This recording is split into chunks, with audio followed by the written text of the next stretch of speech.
Depuis quelque temps, l'expression conciliation, travail-famille est devenue à la mode. Pourtant, pour plusieurs couples, elle représente un véritable casse-tête, pour ne pas dire un duo explosif, qui fait même exploser des familles.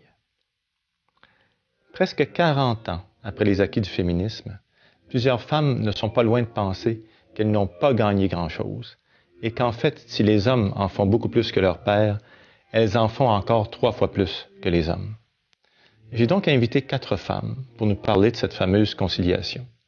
Marie-Thérèse Fortin, Mélanie Ménard, Dominique Pétain et Julie Larochelle vont nous dire ce qui se cache parfois sous des vies de performance, pas de performance scénique, des vies de performance à s'organiser. Quelles sont leurs colères, quelles sont leurs joies, quelles sont leurs frustrations et même quelles sont les culpabilités qui parfois motivent certaines actions.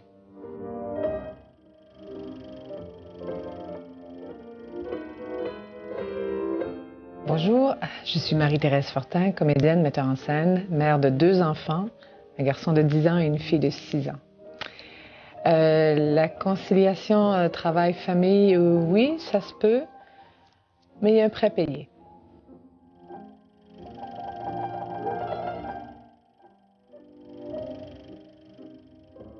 Bonjour, je m'appelle Mélanie Ménard, je suis comédienne, animatrice et toutes sortes d'autres choses. J'ai une petite fille de 7 ans et je plaide non coupable d'avoir une vie professionnelle et d'être une bonne maman quand même.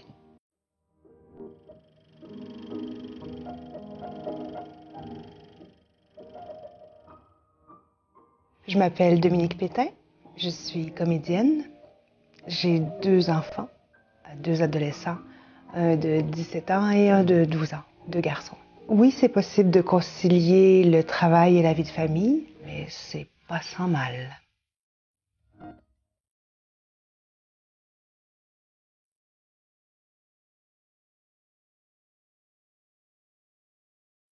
Bonjour, alors moi c'est Julie Larochelle, je suis comédienne et je suis maman d'un beau petit garçon de 18 mois qui s'appelle Charles-Antoine. Alors non, je trouve pas ça très compliqué pour le moment, ça va bien.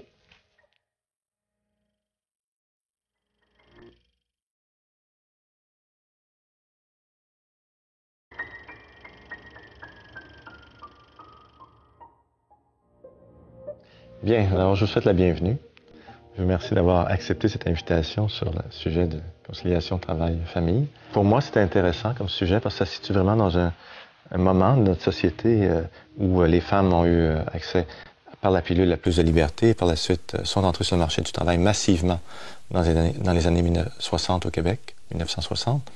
En 70, le mouvement des femmes est venu appuyer tout ça et on se retrouve aujourd'hui avec des choses qui sont difficiles à un acte qui est difficile, une jonglerie, je dirais, entre des nouvelles définitions. Qu'est-ce que c'est une femme? Qu'est-ce que c'est une mère? Qu'est-ce que c'est une mère travailleuse à l'extérieur qui reçoit de l'argent pour travailler à l'extérieur, qui tente de concilier tout ça? Alors, c'est avec vous qu'on va explorer ça. Alors, je vais commencer avec Marie-Thérèse Fortin. Penses-tu que les femmes ont gagné quelque chose dans toute cette aventure-là? Pas du tout. Pas du tout? Pas du tout. Non, je trouve qu'il y a eu un mirage très attrayant et très, je pense, légitime quand les femmes ont voulu occuper le marché du travail par aspiration personnelle, historique, de dire, bon, ben oui, on peut avoir une carrière et avoir une famille. Ce que je trouve, c'est que ce qui s'est détérioré, c'est les conditions dans lesquelles elles ont maintenant à se démener pour pouvoir mener ces 2 choses-là de front. Mais dans cette réalité pas si simple que tu décris, donne-nous une image, un contexte, parce que toi, donc, à l'époque, tu vivais à Québec, tu travaillais à Montréal pour le Monde de Charlotte, c'est ça? Oui, beaucoup. Puis tu dirigeais le théâtre. Oui. Comment on fait une acrobatie comme ça? Ben, c'est sûr que c'est une gestion de temps extraordinaire, là. Quand j'y repense, je me dis quand même, hein, je dirais que c'est vraiment les événements qui ont décidé un petit peu que ce qui allait m'arriver, puis j'ai tout pris. J'ai vraiment tout pris. Donc, c'était encore intéressant aussi de tout prendre. Oui, c'était parce que tout, je voulais pas sacrifier ça pour ça, puis je me disais non, ça peut aller ensemble, ça peut même. Par peur que ça arrête ou plutôt par goût de se réaliser? Ah, par goût de me réaliser. Et à travers ça, bon, la famille, tu te dis, bon, ça a été un tourment quand j'ai eu à choisir ça. Je me suis dit, bon, qu'est-ce que je vais faire? Et c'est vrai qu'à un moment donné, on a eu à prendre la décision, il y a un bout que tu vas devoir assumer, que j'assumais beaucoup, et avec toi, mais là, tu vas faire que tu assumes seul un bon bout, d'ailleurs. De ton conjoint? De mon conjoint, et il a dit oui. Et c'est sûr que c'était pas simple, et c'est sûr que par moments, je fais, hey, regarde, là, tu sais, bon. Et puis, bon, tu t'essayes de rapailler ça, tout ça. Mais par ailleurs, le fait que j'ai pas été là autant, le fait que j'étais pas aussi présente, a permis à mon chum de développer avec les enfants une relation qui peut-être il n'aurait pas développée s'il n'avait pas été mis. Bien là, tu n'as pas le choix, ils sont là, tu vas les chercher, tu es seul avec eux, tu fais les repas. Et moi, je vais arriver tantôt. Et c'est vrai que pendant 5 ans et demi que ça a duré, j'étais toujours en train de m'assurer dans ma tête que là, ils sont corrects. Là, ça va, ça. OK, là, ça, c'est fait et ça. Mais ça, le prix, quand je parlais du prêt à payer, c'est que, moi, je me suis perdue de vue, tu sais. J'ai fait comme... Hey, je paierais, mais je me suis perdue de vue. Et là, à un moment donné, comme artiste, comme personne, comme blonde, comme mère, tu te dis, bon, là, il y a quelque chose qu'il faut qu'il arrête parce que c'est pas bon pour personne que je me perde de vue. Mais quand tu disais, quand on n'a rien gagné, je disais, alors pourquoi tu es allé travailler? Je veux dire, première des choses. C'est quand même gagné une... Je trouve que socialement, on n'a pas gagné tant que ça. Personnellement, je trouve ça essentiel qu'une femme qui sent que sa vie, c'est de se réaliser dans quelque chose, un objet à l'extérieur de la famille, elle a le droit de le faire. Oui, de pouvoir le faire, c'est très, et c'est normal. Et je trouve que socialement, du moment où on a voulu s'emparer de cet espace-là, un espace de créativité, il y a eu un prêt à payer. Les conditions salariales, l'économie a progressé en fonction de ces nouveaux pouvoirs qu'on est allé chercher. Et donc, on est pris dans ça. Je veux dire, une famille aujourd'hui qui n'a pas de revenus s'en tire, ne peut pas besoin d'avoir une très bonne job. Et même socialement, et on génère nous-mêmes cette attitude-là. Il n'y a pas une revue féminine qui ne dit pas qu'on devrait être la meilleure cuisinière, la meilleure mère, avoir les plus belles fesses, les plus beaux seins, les plus beaux cheveux, les plus belles jambes, nez, mythes. Tu sais, ça y va, là, mais je dis, on est bardé de ça. Donc, tout ça, à un moment donné, tu peux commencer à en avoir assez. Mélanie, comment est-ce que tu écoutes tout ça quand Marie-Thérèse parle? Je trouve qu'elle s'exprime bien. Non, je me sens pas tout à fait interpellée par tout ce discours-là, mais j'ai l'impression, je suis en train de me dire, mon Dieu, je suis inconsciente. Non, je suis pareil comme toi. J'ai l'impression, ou peut-être, moi, j'ai la jeune trentaine, on est quand même pas loin, mais peut-être que je suis dans une autre génération où on s'est adapté à tout ça, puis moi, je trouve qu'on est quand même, pour moi, là, si je mettais un pourcentage, je suis plus gagnante que perdante. Parce que je regarde le modèle masculin que j'ai eu chez nous. Moi aussi, je viens d'une famille de 8 enfants. Je suis la dernière de 8. En fait, tu as une mère à la maison? Oui, j'ai eu la mère à la maison. Puis mon père était là, il revenait, il s'assoyait dans le fauteuil. Puis des fois, on allait y enlever ses chaussettes. Puis il était très gentil. C'était un beau père, c'était un bon père aimant, tout ça. Mais c'était pas mon chum, mettons, qui fait tout maintenant, tu sais, qui fait à manger. Puis non, j'y enlève pas ses chaussettes. Fait que je trouve que, je sais pas, je regarde ma mère qui, elle, était beaucoup au service de sa famille, puis tout ça, puis c'était beau, puis elle se réalisait là-dedans. Mais moi, je me trouve très, très chanceuse de pouvoir vivre d'autres choses, de pouvoir, moi, aller à l'extérieur, me réaliser, puis aussi prendre du temps avec mes enfants, si je peux, moi, ma carrière... C'est quoi ta situation familiale à toi? Oh, moi, c'est ça. Je suis... on appelle ça fucké. On appelle ça mélangé. Je suis séparée. J'ai une petite fille de 7 ans. Puis, je suis avec un nouveau conjoint qui, lui, a 2 petites filles, une de 7 ans et une de 9 ans. Alors, on a une semaine sur 2, ma fille de 7 ans, une fin de semaine sur 2. Et à part les vacances de Noël et les congés scolaires, 3 petites filles. Et puis, on en veut un autre qu'on aurait à temps plein. Je suis encore persuadée que quelque part, puis peut-être que je suis pas dans la réalité, mais on a le choix. J'aurais le choix de tout arrêter puis décider de rester à la maison. J'aurais le choix de, même si mon conjoint fait pas beaucoup de sous, ben on coupe, puis on va dans ce mode de vie-là. Je trouve qu'on s'en met énormément, les femmes, de pression, de justement performer dans tout. Puis c'est sûr que, tu sais, moi aussi, j'aimerais donc ça, avoir un B+, et avoir des plus gros seins, me refaire faire le menton, puis être toujours parfaite partout. Mais, quelque part, il y a le choix de, tu sais, je suis née comme ça, faut que je vive avec ce que j'ai, tu sais. Fait que je le sais que la société nous en impose énormément. Mais je pense que c'est à nous que ça appartient aussi de faire non, j'arrête ça.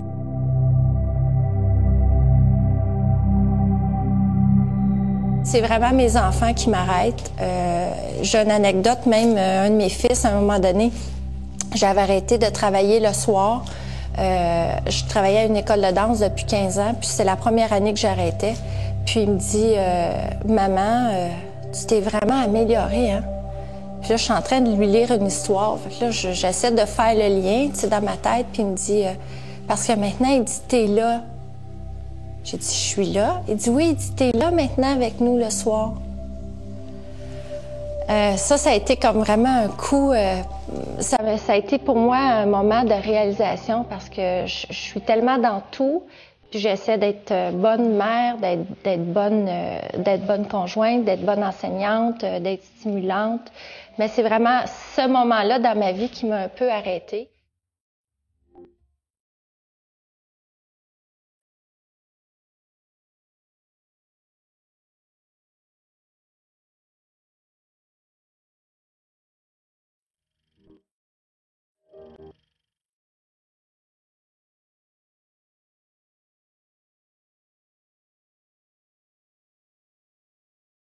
Les chercheurs et les chercheuses nous disent que nous travaillons moins d'heures qu'auparavant. D'autre part, nous avons aussi moins d'enfants.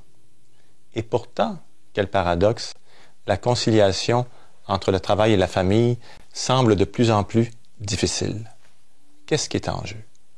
Plusieurs choses. Premièrement, en 1970, 30% des mères travaillaient à l'extérieur du foyer, dans un travail à temps plein. En 2004, presque 70% des mères ont une fonction, un travail à temps plein, en dehors du foyer. Deuxièmement, les enfants exigent de la prévisibilité. Ils ont besoin qu'on soit présent à certaines heures et présent de façon qualitative. Mais le travail, lui, n'a pas évolué dans le sens de la prévisibilité. Au contraire, les heures de travail sont de plus en plus imprévisibles. On ne travaille plus comme avant de 9 à 5. On travaille parfois le soir, parfois la nuit, parfois avec des moments de pointe dans l'année, avec presque pas de travail à d'autres. On travaille de plus en plus avec des heures détachées les unes des autres. C'est ce qui rend cette jonglerie de plus en plus difficile. Nous allons voir avec nos prochains invités si elles aussi trouvent que c'est si difficile à jongler.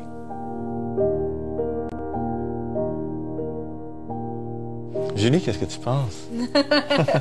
Je pense que le travail, effectivement, a été fait par les femmes qui nous ont précédés.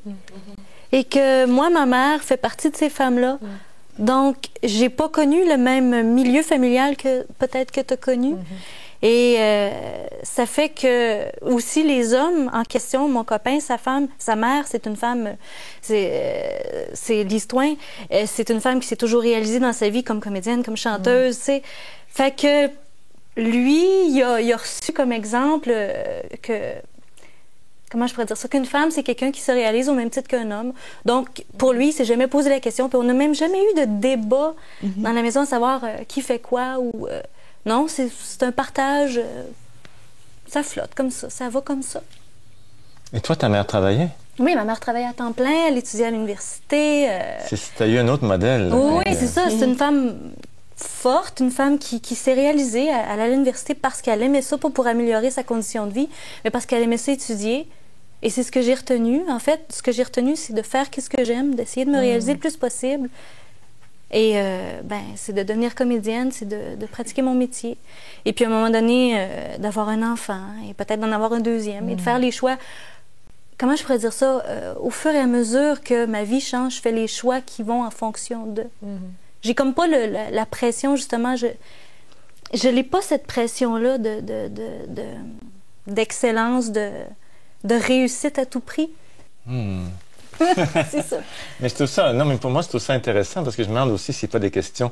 Et bon, vous n'êtes pas vraiment une génération entre vous deux, mais entre vous quatre, mais je veux dire, quand même, je trouve que tu as vu un autre modèle et je trouve ça intéressant la façon dont tu en parles parce que, effectivement, toi, tu as eu le modèle que ça se faisait, travailler puis élever des enfants en même temps, ça se fait. Ouais. Donc, puis mon père aidait pas non plus beaucoup à la maison, non, mais je pense que c'est, comment je pourrais dire ça? Les gars de nos âges ont reçu le mode, ont vécu. Comme message. ont reçu comme message, oui, quelque part, justement, en voyant leur mère travailler beaucoup puis s'impliquer, que maintenant, il y avait un partage qu'il fallait qu'il se fasse, puis ça vient, c'est tout naturel. C'est les garçons des féministes, là. Oui, c'est ça, exactement, qui se sont adaptés. C'est vrai que ça a changé, par exemple. Que puis c'est pas des hommes roses. Dominique, pour toi, comment ça s'est passé, tout ça? Ben moi, c'est un autre parcours mais c'est parce que j'ai eu des moments qui ressemblent aux tiens. Par exemple, je suis sortie de l'École nationale et j'ai eu un enfant presque tout de suite, donc jeune, à l'âge de 25 ans. Et j'ai arrêté pendant presque 10 ans, en fait. Les quelques contrats que j'ai refusés, c'est parce que c'était des tournées. Je voulais pas m'éloigner de mon premier enfant. Ensuite, 4 ans et demi plus tard, en est arrivé un deuxième. Donc, j'ai pu profiter allègrement de tout ce climat familial où c'était moi le chef de famille, mais on était deux. On était le papa et la maman. Bon. Donc, toi, c'est le prix que tu as payé. Tu t'es mis un petit peu en retrait, c'est un peu ça que tu dis. Oui, il a fallu. Quand ma situation personnelle a changé, je suis passée de chef de famille où on n'est pas obligé nécessairement de travailler pour gagner sa vie, dans une autre patente qui s'appelle chef de famille, monoparentale, entre guillemets, parce que j'avais quand même un conjoint qui assumait une partie des responsabilités de fin de semaine. Bon. Et là, ça a été un 5 ans d'autre chose complètement. Où là, vraiment, c'est l'organisation inimaginable. Parce que là, travailler n'était plus un loisir. Je veux dire, c'était une obligation. Il fallait que je gagne ma vie et celle de mes fils. C'était primordial. Alors, travailler quand on commence à 5 heures du matin et qu'on finit à 11, ça va quand le conjoint fait la même chose ou est là pour pallier. La société n'existe pas pour les mamans qui commencent à 5 heures et que tu sois une infirmière ou que tu sois une actrice. Quand ton chiffre de travail est pas le bon, c'est-à-dire 9 à 5, tu as des ennuis. Alors là, je vous dis pas les montagnes d'organisation qui grugeaient ma qualité de vie. Raconte-nous quelque chose de ça, une tranche de ça. C'était inimaginable. Alors, un moment où tu t'es dit, là, ça se peut plus, là. Bon, alors, par exemple, quand j'ai travaillé sur Cornemuse, qui était une série où ça nous demande 2 heures de maquillage, c'est des animaux. Donc, moi, j'étais un raton laveur. Mon heure, c'est 4h55 du matin, assis sur la chaise de maquillage. Bon. Là, déjà, moi, j'ai un garçon de 7 ans et un autre garçon de 3 ans. Ça se peut pas, là. Tu t'organises pas à 4 heures du matin, là, à 7 ans et 3 ans. Donc, il y a une amie qui est venue coucher chez moi, qui va prendre la relève, qui va aller reconduire à pied, parce qu'elle sait pas conduire. Elle n'a pas puis on n'a pas d'argent pour prendre un taxi, puis c'est pas l'autobus scolaire. Donc, elle va devoir marcher avec les boys. Puis, tu sais, c'est assez loin. La garderie puis l'école, c'est pas proche. Moi, pendant ce temps-là, je me fais maquiller en raton laveur. Je fais ma journée jusque vers 1h30.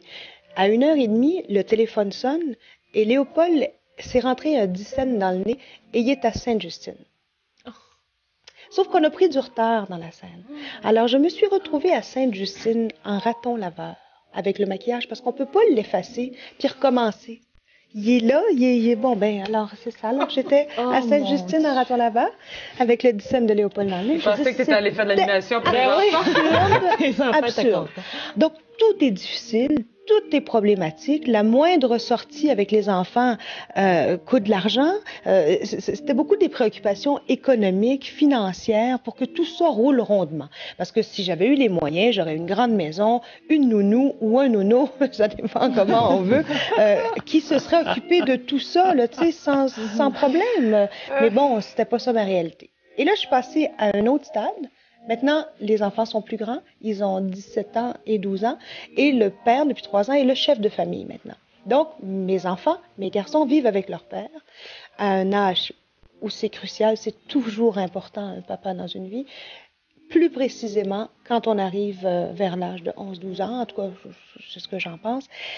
Et maintenant, c'est moi qui ai une fin de semaine sur deux, 2 soirs semaine, 1 mois l'été, et je suis en vacances en ce moment. Ce n'est pas du tout le même rythme. La période la plus intense de ma vie, la plus difficile, où je n'ai été ni une excellente mère, ni une excellente amante, ni une excellente comédienne, malheureusement, c'est dans les 5 ans et demi où j'ai été toute seule. Mon Dieu, mais quel essoufflement! Et je considère que oui, j'ai perdu et que les femmes perdent dans cette bataille parce qu'il y a un prix à payer, soit de santé, soit auprès d'un amour. Il était hors de question que je puisse tomber en amour pendant ces 5 ans-là. Il n'y avait pas de place pour du plaisir autre qu'avec mes enfants. Je regrette rien, mais ça aurait pu être plus facile.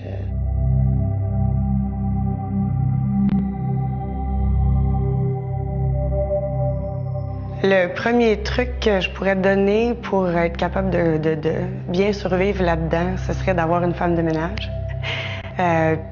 Puis prendre le temps d'être avec les enfants et d'oublier qu'il y a du ménage à faire pour être une bonne mère, parce que ça passe. Le ménage, c'est pas grave, même s'il y a des affaires qui traînent.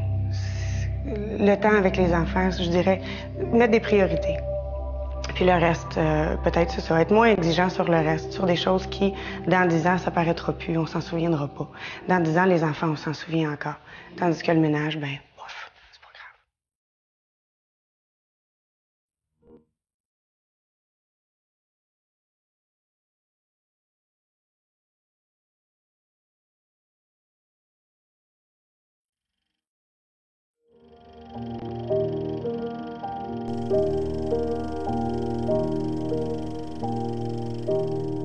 Comme mes invités, je commence à me poser des questions. Je me dis, au fond, pourquoi tant courir? Est-ce que je deviens victime d'une société ou victime de mes propres besoins? Est-ce que je deviens victime des besoins de mes enfants sans pouvoir les remettre en question? Est-ce que je deviens victime de mes besoins de performance? Alors, j'ai voulu aller voir ce qui se cachait derrière ça. J'ai voulu aller voir, est-ce qu'il y a des colères, est-ce qu'il y a des doutes? Est-ce qu'il y a des culpabilités? Parce que moi, c'est ça que je sens en les écoutant. Des fois une colère, des fois une culpabilité. Qu'est-ce qui motive autant de courses? Est-ce que c'est la peur de regarder tout ça avec un peu de recul? J'ai voulu savoir aussi, est-ce que nos invités ont de la difficulté à déléguer auprès de leurs hommes? Est-ce que c'est vrai que la plupart des femmes sont des germaines qu'elles gèrent et qu'elles mènent à la maison et que le premier enfant qu'elles élèvent, c'est leur conjoint? Alors, c'est ce que j'ai demandé à mes invités maintenant. Ça m'intéresse de t'entendre parler de la question du pouvoir des femmes. J'ai une question à vous poser là-dessus. Oui. Non, mais toi, okay. Tu trouves que les femmes tirent beaucoup de ficelles. Ça m'intéresse. Moi, j'ai toujours l'impression, comme je regarde, puis j'ai vécu ma séparation, je vois mon conjoint qui a vécu la sienne aussi, puis la garde a été accordée tout de suite à la mère. Puis souvent, je pense que encore dans les lois, les cas de séparation, de divorce, c'est beaucoup les mères qui ont les enfants, qui ont la garde, qui ont le pouvoir au niveau des enfants. Puis en même temps, on se dit, tu sais, on essaie d'être égaux mais mettons la petite est malade à l'école, ben c'est tout de suite la mère qui vont appeler. C'est tout de suite moi qui va me faire de la bile parce que la petite est malade, alors que son père peut très bien dire, ben gars, là, elle est pas morte, là, elle fait juste ça de fièvre, je vais aller la chercher à 3 heures. Tu sais, on a encore, mais peut-être ça revient à la culpabilité. Beaucoup, on est pas capable de tasser ça. Fait que je pense qu'on est beaucoup responsable aussi de notre sort. Qu'est-ce que tu veux dire, tasser? De tasser la culpabilité puis de dire, oui, ça appartient au père autant qu'à moi. Okay, c'est vrai qu'on l'a. Puis Marie-Thérèse, elle m'a vraiment rejoint quand elle a dit, mon Dieu, est-ce que tout se passe bien à la maison, tout va... Tu sais, on l'a tout le temps, cette petite colline de roue-là qui fait qu'on peut pas être aussi créative au travail, qui fait que, tu sais, ça serait difficile pour moi de partir, j'aimerais ça partir 3 mois puis dire, regarde, là, je prends un recul puis je crée. Comme un homme va peut-être pouvoir plus facilement le faire. Mais comment ça fait qu'on est arrivé là? C'est parce que les femmes ont pris trop de pouvoir ou ont été obsédées par leur propre pouvoir? Je sais pas. Moi, je suis tellement mélangée dans ça, justement. Je le sais pas. Tu sais, comme je dis, je sais qu'il y a un chemin qui a été fait pour nous. Je trouve que je suis... qu'est-ce que je disais tantôt? Donc, je trouve qu'on est chanceux, on est chanceuse de pouvoir toucher à plein de sphères, mais on est encore beaucoup responsables de notre propre malheur. Les femmes, je trouve. Puis moi, dans le fond, c'est ma grosse frustration de pas arriver à voir ça dans ma vie, si on parle de travail, famille, de pas arriver à faire une espèce de détachement de regarde, on est 50-50 dans cette business-là qui est notre enfant, puis qui est dans l'éducation, puis dans les valeurs qu'on lui transmet, puis de pas... On a toujours tendance à tirer plus la couverte, les femmes, je trouve. Mais est-ce que c'est toi qui tires la couverte ou c'est ton... Je pense que c'est moi qui attire parce que je vais toujours avoir l'impression de faire mieux, d'avoir les meilleures valeurs pour le transmettre. Puis de... Si je te suis bien, là, tu es en train de dire je tire plus la couverte, puis c'est moi qui fais mon propre malheur. C'est ça que tu dis. Le fait que je tire plus la couverte, je fais mon propre malheur. Oui, je puis mon le propre fait malheur. que je sois pris de culpabilité, ça, qui me l'a mis, la culpabilité, qu'une bonne mère, il fallait que ça soit à la maison. Il y a le regard des autres aussi qui est tellement fort. Tu sais. Donc, c'est toute la figure de la mauvaise mère qui est oui, ça. oui. Est-ce que vous faites tout ça pour pas vous faire dire un jour par un de vos enfants t'as été une mauvaise mère? Mais oui, mais de toute façon, ils vont être étendus pour jaser de nous autres sur un divan de psy. J'ai eu trop de bec, j'en ai pas eu assez. Mais c'est vrai qu'il y a un regard social.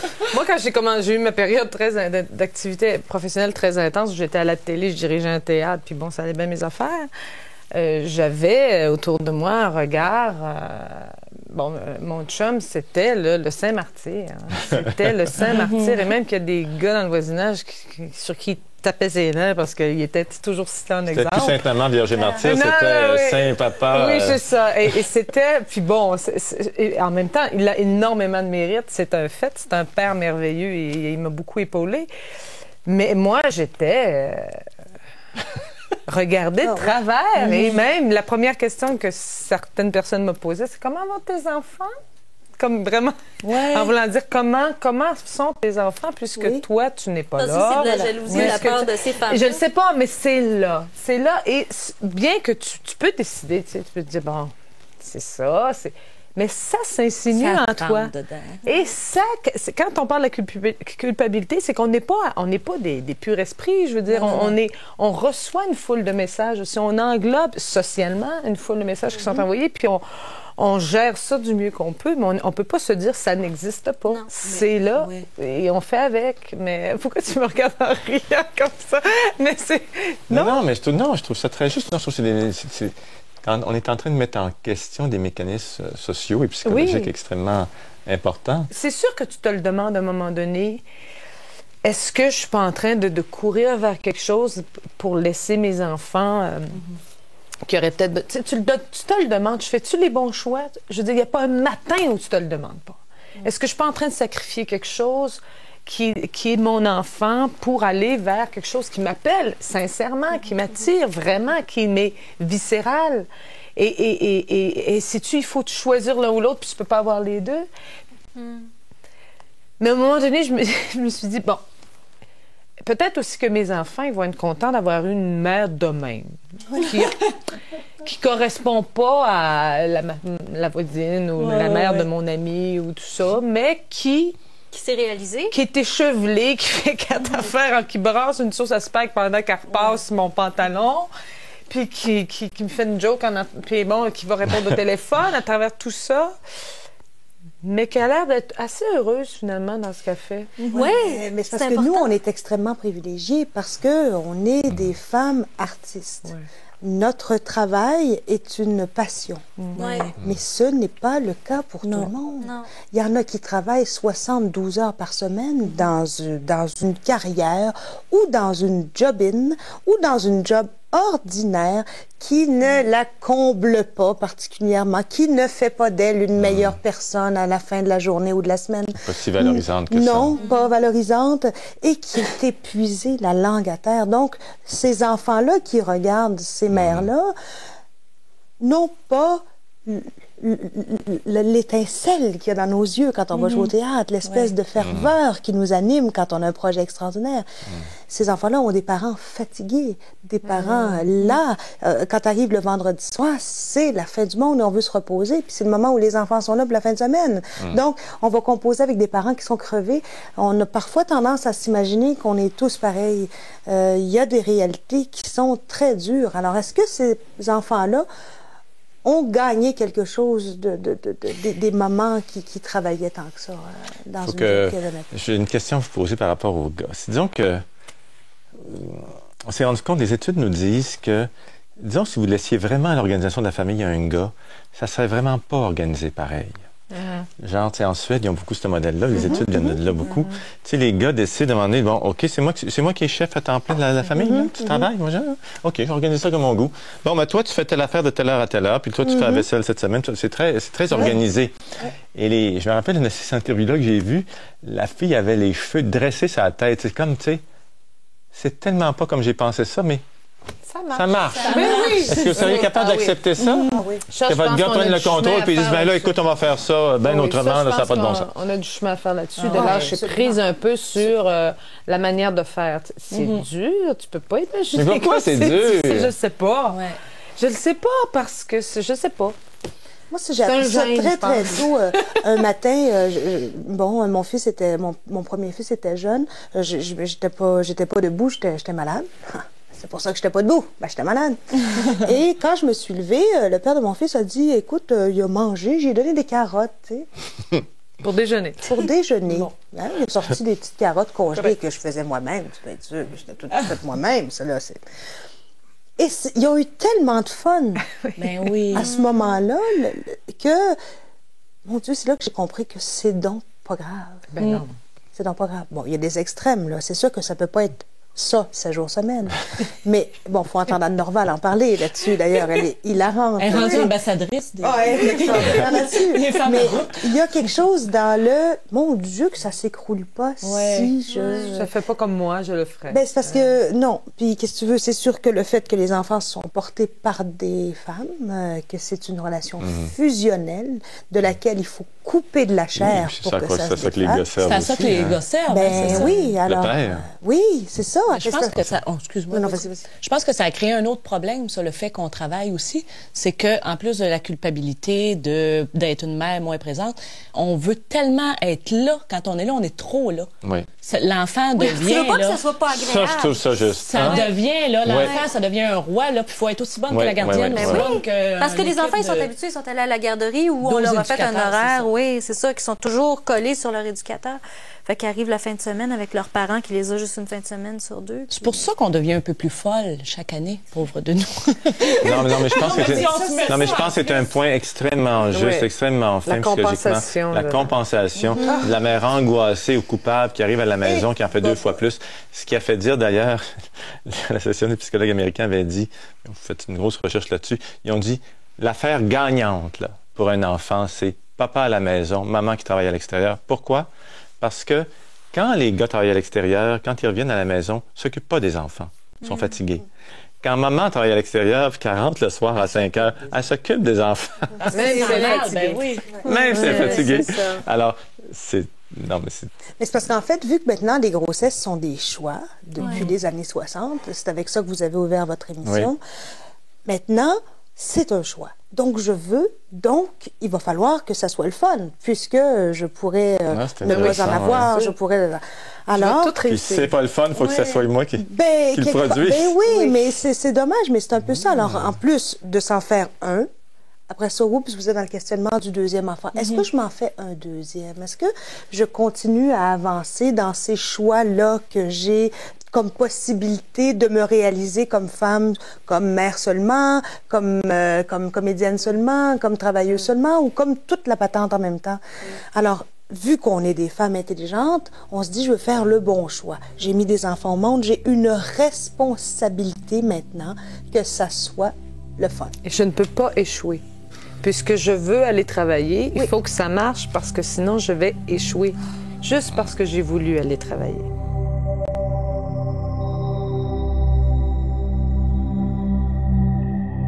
Je pense que le travail et la famille se concilient, c'est assuré.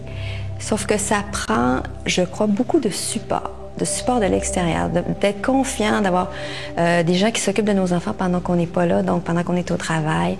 Si c'est possible, si on a la chance d'avoir de la famille autour, ça aide énormément. Parce que c'est beaucoup de demander à un couple, d'être des parents, d'être des travailleurs, d'avoir toutes sortes de fonctions dans un milieu de travail, puis de le faire bien, surtout. En fait, dans mon cas, c'est ce que je souhaite, c'est que tant qu'à faire tout ça, c'est de le faire bien, pas à m'en rendre malade non plus. Donc, le fait d'avoir des gens autour, pour moi, c'est une nécessité. Ça devrait être considéré autant que de consulter un psychologue quand on en a besoin ou de prendre des vacances au soleil quand on se peut plus. Donc, c'est ce que je souhaite à tous et à tout le monde. Et j'ai la chance de pouvoir vivre ça. Je pense que ça aide énormément au fait que je sois capable de travailler, d'être bien là-dedans et d'avoir des enfants et peut-être même d'en vouloir plus.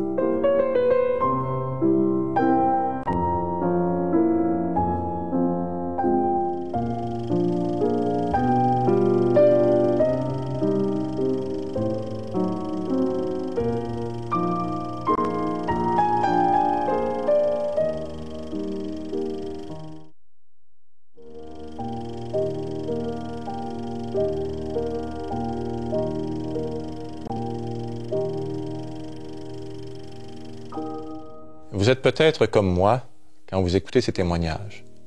Je finis par me demander, au fond, qu'est-ce qu'on valorise dans notre société? Est-ce qu'on valorise les relations familiales, interpersonnelles, ou au contraire, seulement la production et le travail? Et si on continue toujours à valoriser ou même survaloriser le travail, est-ce que la conciliation travail-famille est vraiment possible?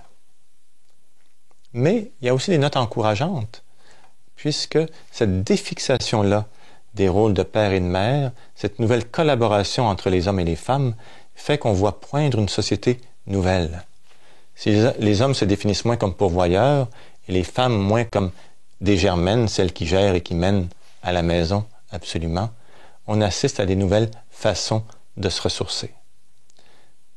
On va donc aller voir, du côté de nos invités, comment elles, les petits trucs qu'elles ont trouvés pour respirer à travers la jonglerie.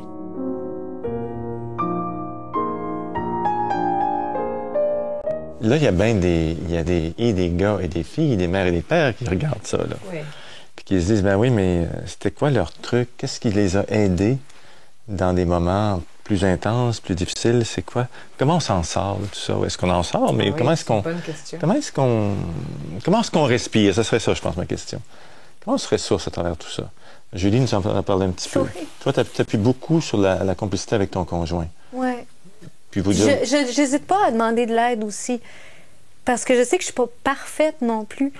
Je te dirais, c'est parce que ça arrive en même temps. J'ai eu un enfant, puis j'ai franchi le cap de la trentaine. Les deux, je trouve que c'est deux étapes très, très importantes dans la vie d'une femme.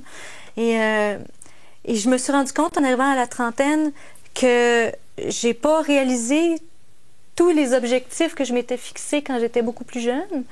Et que maintenant que j'ai un enfant, probablement que ces objectifs-là, de toute façon, je pourrais jamais les réaliser non plus. Alors, je me suis comme adaptée.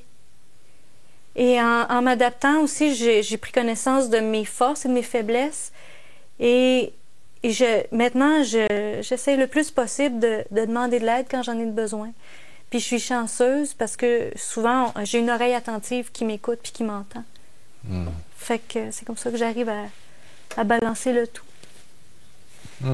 Marie-Thérèse, un petit truc ou des visions, des façons de regarder ça qui permettent de souffler un peu? Je pense que... Qu'est-ce qui t'a permis de souffler à travers tout ça?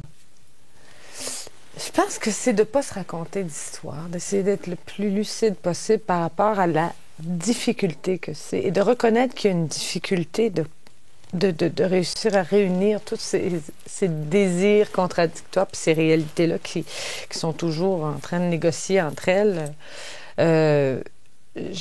Moi, je pense que ce qui est important dans un couple ou si vous élevez vos enfants tout seul, si vous avez un entourage, c'est d'être capable de dire, mais là, gars, je suis juste plus capable. Y a-t-il quelqu'un qui peut m'aider? Et d'admettre aussi, peut-être ça dans le couple, les bouts où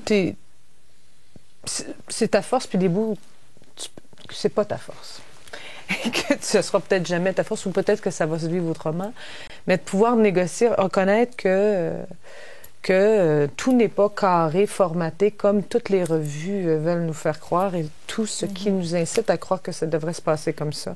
Je pense qu'un couple, c'est deux individus, puis il faut arriver à trouver les forces, les faiblesses de chacun, puis arriver à faire un tout avec ça qui soit vivable et passer le râteau une fois de temps en temps. Et, Qu'est-ce que ça veut dire, passer le râteau? ben, ça veut dire que des fois, quand il y a des affaires qui traînent, t'as pas le temps de les ramasser, tu passes le râteau, tu les passes un point, puis tu verras demain d'un armoire où tu sacs ça, tu fermes la porte, puis bon, de pas...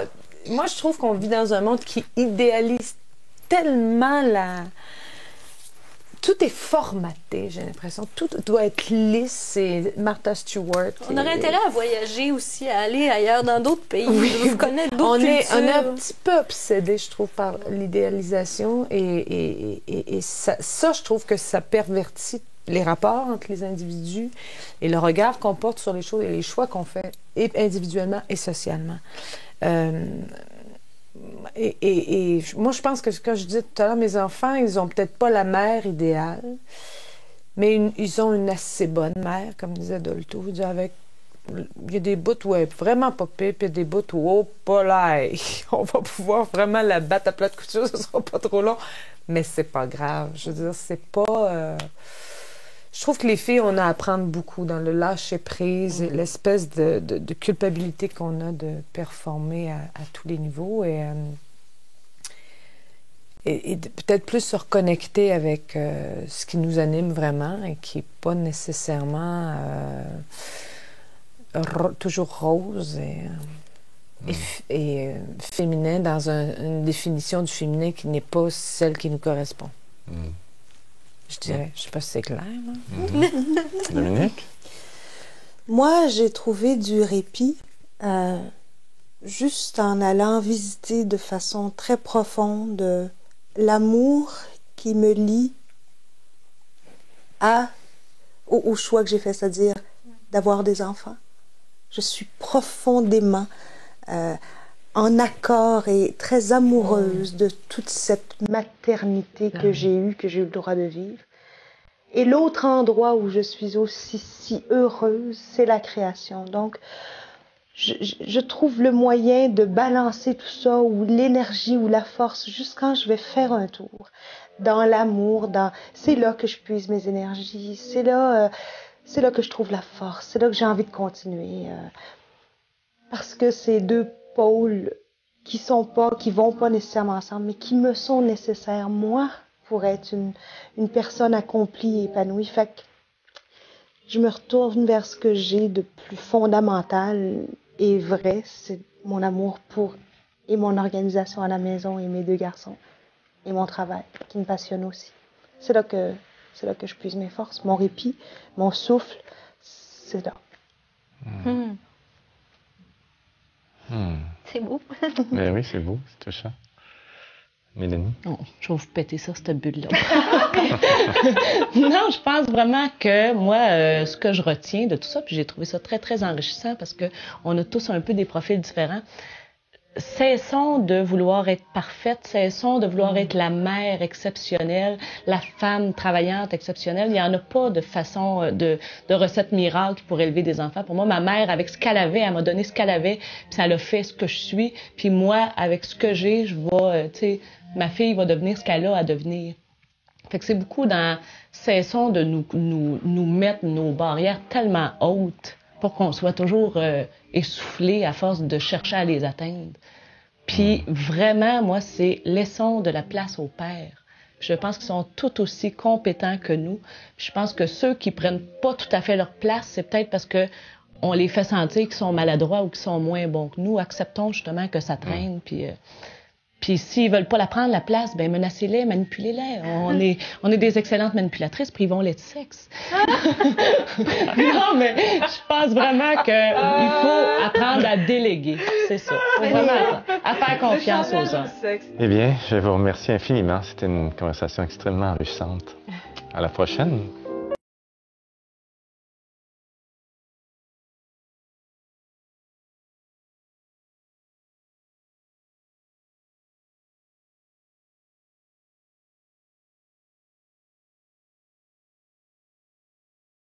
Comme on vient de le voir, il n'y a pas de solution miracle dans la conciliation travail-famille. Pourtant, nos invités nous offrent des pistes extrêmement intéressantes et aussi des questions. Des pistes, ne pas se perdre de vue. Rester près de l'élan d'amour, rester près de l'élan de création qui amène la création d'un enfant, mais aussi la fondation d'une famille, la fondation d'un couple. Avoir confiance aux nouvelles solidarités.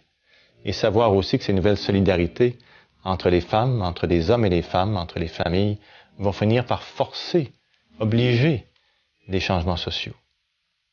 En attendant, on peut quand même se poser la question suivante. Est-ce que tout ce que je fais, est-ce que toute cette danse me rend heureuse, me rend heureux, rend les enfants si heureux? Et à partir de ce bilan, on peut peut-être retrancher certaines choses, certaines actions, certaines activités, commencer à voir les choses autrement pour s'offrir de vraies plages de respiration où on peut profiter non seulement des difficultés, mais des beautés de la vie, d'une vie peut-être un peu plus dégagée, de la performance.